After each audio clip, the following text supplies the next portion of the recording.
I challenge myself to go low carb and cut out all sugar for one whole week. And here's everything that I ate during that experiment. So my goal is to eat a more balanced meal by focusing on fiber and protein and keep healthy snacks on me so I can feel full and satisfied.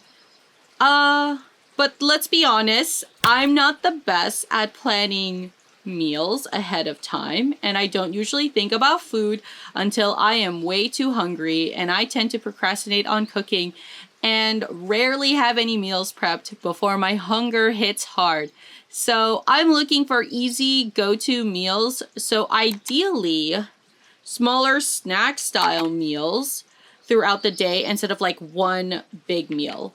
I need simple, repeatable meals like snack-sized meals work better for me because I get hungry often and I find it very helpful to find snacks that I can reliably graze throughout the day. So I have to say no, unfortunately, to white rice, bread, and a lot of my favorite fruits and vegetables, like green grapes, corn, mangoes, and bananas. And I have been on a massive fruit kick lately. I've been obsessed with green grapes, but I gotta toss them out because green grapes are just too high in natural sugar. And so what I'm trying to do is I'm trying to focus on protein-heavy meals because it keeps you full for much, much longer. It supports stable blood sugar. So protein can actually help slow down the absorption of sugars into your bloodstream. Protein can help prevent blood sugar spikes and crashes. So I'm just looking to include more protein. I'm also low on iron, so I desperately need more iron into my system. And the other thing I'm adding is fiber. Fiber, fiber, fiber. Oh my gosh. This challenge has made me realize how much we all need to be eating way more fiber in your diet. Like protein, fiber can help you feel full and slow digestion and regulate your blood sugar and slow that absorption of sugar into your bloodstream. It's also excellent for your heart. Fiber can lower cholesterol, and it's generally just amazing for your body. So this sudden inspiration to change my diet is because I recently failed my 1-hour glucose test, and to be more proactive for my 3-hour glucose test, I wanted to be more mindful of the food of what I was consuming. And it just really sucks that I failed my glucose test and I've been kind of eating whatever I want during this pregnancy and I haven't been focusing on macronutrients. So I never saw myself as an unhealthy person, but I just need a big drastic change in my diet, especially when I saw the blood results and it wasn't where I wanted it to be. So in my research, I found out that the superfood, the holy grail, is Greek yogurt. It's high in protein, and Greek yogurt is basically amazing because it has probiotics and it's good for your gut health.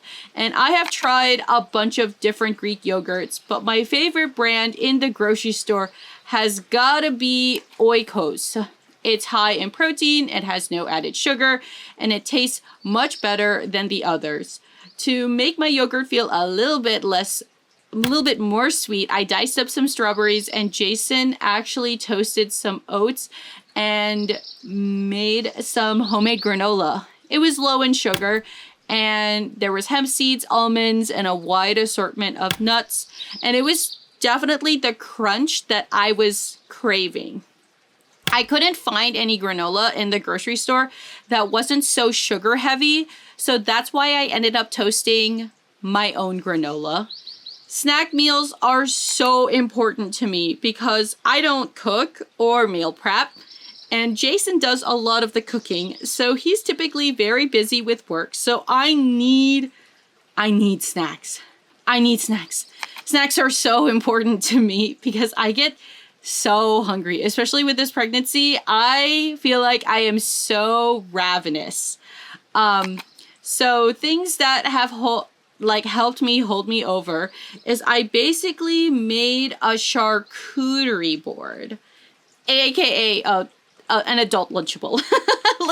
let's call it for what it is. It's an adult Lunchable. I would get some carrots, get a hard-boiled egg, slice up some cheese, and it was like so yummy and delicious. It's a high protein snack. It's ready to go. I even got some like sliced turkey that I feel like it pairs really well with the Triscuit crackers. Now, Triscuit crackers are gestational diabetes friendly because they're whole grain and it contains a lot of fiber that can control your sugar spikes. And I got really into making these snack plates, which, let's be honest, they're just a glorified fancy Lunchable for adults. And I saw this one TikTok cut up a red pepper and spread some fluffy cream cheese on it. And oh my gosh, it was so delicious. I put turkey and pepperoni on top, and it was so incredibly delicious. This was a really fun way to eat a red pepper. And as a treat, my favorite dessert was popcorn. Just plain popcorn. Just plain popcorn. And Jason was super amazing. He ended up making some steak. He like went all in. He's been so supportive. Like, let me just say, like, Jason has been so incredibly supportive of all the different dietary things that we've changed. He went all in and made an amazing garlic thyme steak with roasted carrots and steamed broccoli, and we made some buttered sweet potatoes. And honestly, it was a really, really big plate. I ended up eating this in 2 meals, and he also grilled a bunch of marinated chicken and made some tacos. I got these low-carb taco shells and made a bunch of guacamole to go with our tacos. And as somebody who is a lazy chef, because I'm incredibly lazy. I'm incredibly lazy when it comes to cooking. Guacamole is incredibly easy to make. It's just mashing up an avocado and putting a little bit of lime, a little bit of salt, a little bit of pepper, and you can go fancy. Like, you can definitely go fancy and cut up different vegetables like onions or tomatoes, but you can just keep it simple with just an avocado and a lime. An avocado is such a powerhouse fruit. Like, it really is. Avocado is such a powerhouse fruit. It's amazing. Y'all need to be eating avocados for real. Why is avocado so good for you? Well, avocados are rich with healthy fats. They're packed with fiber. One avocado could have 10 grams of fiber. And that amount of fiber is going to balance your blood sugar and support your digestion. Avocados are just so loaded, and they are nutrient dense. They're so nutrient dense. So yeah, I have been buying a bunch of avocados at the grocery store, and it's breaking my bank. Avocados are really expensive. Eating this way, like, I feel like I am spending so much money on grocery stores. But yeah, avocados, guys. Get on the avocados. It's so good. I have a couple of like family and friends who don't like avocados because of the texture. But let me just say, you know, if you whip it up, you can get it creamy. It's good. It's so, so good. So I've been on a little bit of an avocado kick, and I did have a bit of a cheat meal. I did have a little bit of a cheat meal. It was... What did I get? What did I do? Okay, so I had 2 sunny side up eggs, and I had some diced up avocados with crispy chickpeas on top. The cheat part is the white rice. I'm not perfect, and honestly, I had some leftover Botan rice, and I didn't want it to go to waste. And I felt so bad tossing it out. But let me tell you, the sunny side up eggs with garlic and thyme taste so good, especially paired with a perfect creamy avocado. It was just so delicious. And I'm not sure if it counts as a cheat, but I did get a Chick-fil-A Southwest salad. I didn't take a picture of it. And I did have a side of waffle fries too. The salad itself is not bad. It's actually pretty solid, but the fries, probably not the best choice. That said, I did eat the salad first, and starting with leafy greens helps your body fill up on fiber and makes you feel full faster. Fries aren't inherently bad, but they can cause a blood sugar spike if eaten at large quantities. It's high in carbs and low in fiber, and it makes eating less bad if you do a smaller size. So eating protein and fiber before your fries is gonna slow down that glucose absorption a lot.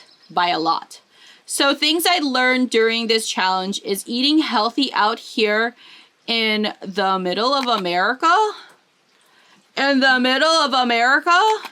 It's so tough. It's so difficult.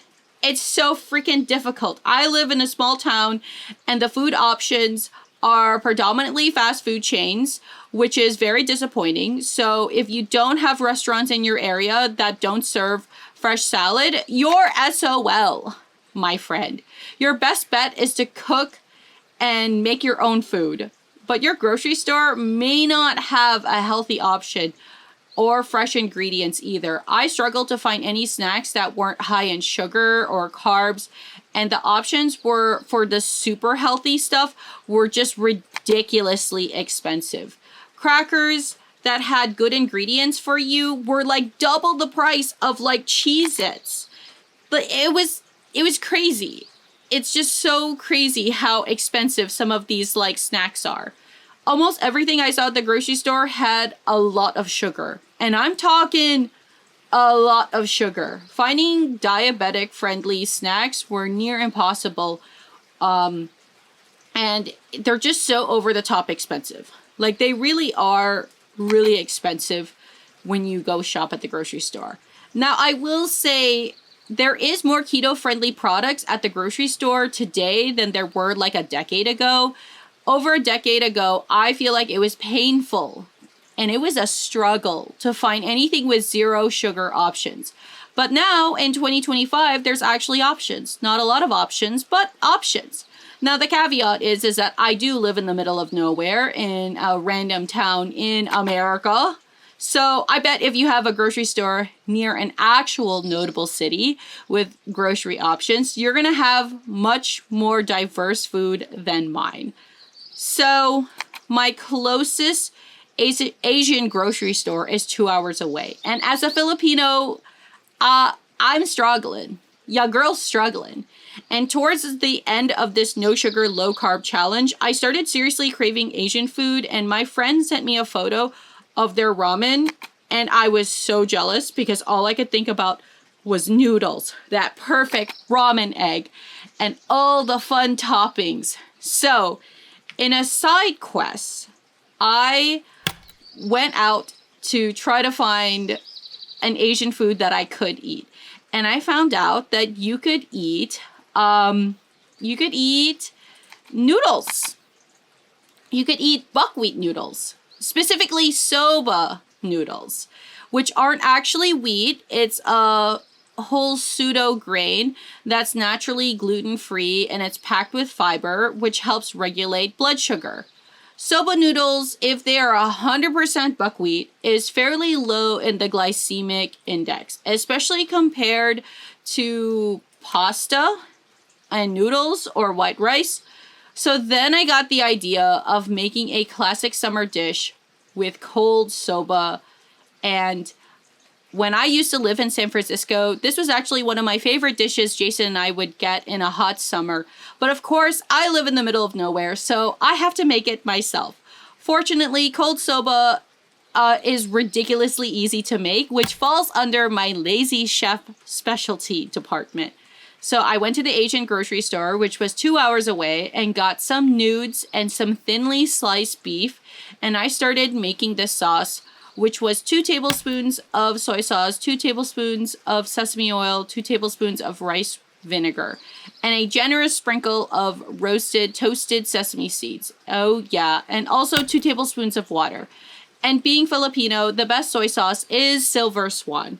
I will fight you in the comment section if you disagree. The sauce is for 2 batches of noodles, and the beef is because me and my partner. So if you're just doing this for yourself, just reduce everything to 1 tablespoon. Soba noodles are super quick to make. I made the pot go to a rolling boil, put it on medium after adding my noodles, and waited 5 minutes. The part that made it cold was rinsing the noodles under cold water until it was chilled. Next, you just toss in your sauce, and boom, you have summer soda. Did I say soda noodles? Summer soba noodles. I cut up some cucumbers, added a splash of rice vinegar, and to give it some flavor, and I sizzled some sliced beef to go on top, and I just used the sauce that we made, and added some grunions, some seaweed, and of course a sliced boiled egg. And it was just like eating a bowl of ramen, except it wasn't ramen. It was soba. Honestly, it was perfect because the weather has been getting really warm in the summer, and nothing tastes better than cold soba. One mistake that I made was that I didn't check the ingredient list on the soba noodle that I bought, and it turns out they weren't 100% buckwheat. They had wheat flour and yam flour mixed in. So what I actually bought was hachiwari soba, which means it's a blend and not pure buckwheat. What I should have done is look for jawari soba, which is made 100% from buckwheat flour. And jawari soba tends to have a darker, earthier color compared to hachiwari. It's not the end of the world. I'm not perfect. I'll just be more mindful next time. You can enjoy soba just like fries. Just be aware of the ingredients and keep an eye on your portion size. Meals I didn't take pictures of, so I don't have proof that they existed and they were part of this challenge, was lentil soup and almond crunch kale salad. Jason made a big batch of lentil soup, which was easy to reheat and eat on a busy day. But yeah, that is basically all the meals I ate in a week of being 30 weeks pregnant. I challenged myself to cut out sugar. And it was really, really, really difficult. Just incredibly difficult. But you know what? You can be super disciplined and cut it entirely. But I'm not gonna lie, almost everything in this day and age has sugar, and I did my best to make good choices. And anytime I wanted something sweet, I had to eat a strawberry, and that was a little sad because all I wanted more than anything was ice cream and chocolate. If you're still here, thank you so much for sticking with me till the end. Y'all are the real ones. Help me trick the algorithm. Comment something that you ate recently, and it doesn't have to be anything healthy. I'm just curious what you guys are snacking on. Alrighty, until next time, I'll catch you guys later. Bye, bye, bye, bye.